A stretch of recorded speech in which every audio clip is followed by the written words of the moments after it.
The Zyrix Dominion had long been known for its brutality and thirst for conquest. Their empires spanned hundreds of star systems, subjugating weaker civilizations and expanding their territory through sheer force. Their latest target? Earth. The Galactic Council had long urged caution when dealing with humans, citing their unpredictable nature and the mysterious events surrounding their rise to interstellar status. But the Zyrix were not a species that feared the unknown. They craved dominance, and Earth's resources made it a tempting prize. However, the Zyrix didn't merely want to conquer Earth. They wanted to send a message to the galaxy.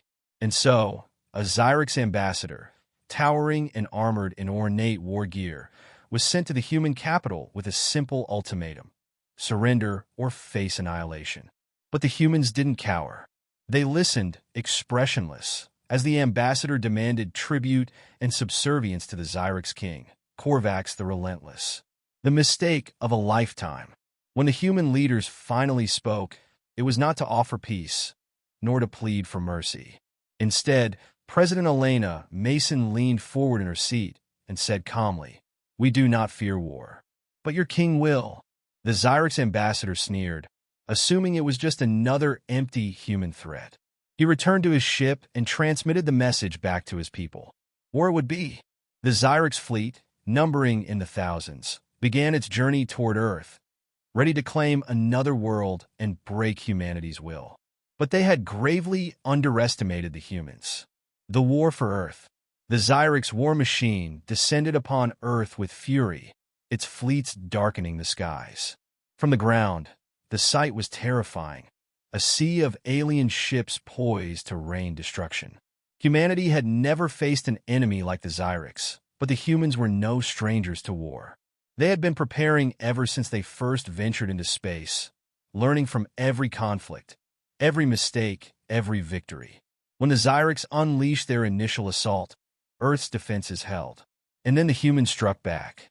Their response was not just tactical, it was psychological. Human soldiers, equipped with advanced combat armor and driven by an unbreakable resolve, launched brutal counteroffensives.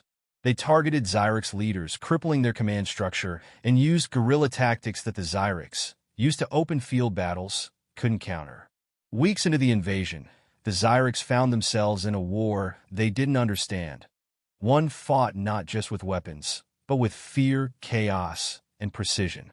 The humans didn't just fight back, they hunted their enemies. Entire Zyrix battalions were captured or wiped out in covert strikes. What the Zyrix had expected to be a swift conquest became a slow, grinding nightmare. The fall of King Korvax. Desperate to salvage his crumbling empire, King Korvax ordered a final, all-out assault on Earth's capital. He himself descended with his elite guard, believing that his presence would inspire fear and submission. It was a mistake that would seal his fate. The humans had planned for this moment. As Korvax and his forces descended on Earth, they found themselves surrounded. In a series of swift, ruthless strikes, the Zyrix forces were decimated. Human soldiers captured Korvax alive, an act that sent shockwaves through the galaxy. But humans weren't finished. They didn't just want victory. They wanted to send their own message. The dragging of the king. In a spectacle broadcast across the galaxy, Korvax the Relentless, once feared and revered, was paraded through the streets of the human capital. His mighty armor was torn from him, and he was dragged through the city as humans watched in silence, their faces cold, their resolve unshaken. The Zyrix King, once a symbol of dominance, was reduced to a broken, humiliated figure, utterly powerless in the face of the species he had so arrogantly challenged. This wasn't just a victory. It was a lesson to any species who thought they could bring war to humanity. The Zyrix Dominion collapsed shortly after. Their once great empire crumbled, and the surviving members of their species were scattered, leaderless and broken. The Galactic aftermath. The Galactic Council watched in stunned silence. For centuries, the Zyrix had been the most feared warriors in the known universe. Now, their king had been humiliated, their forces destroyed, and their empire shattered, all by the humans.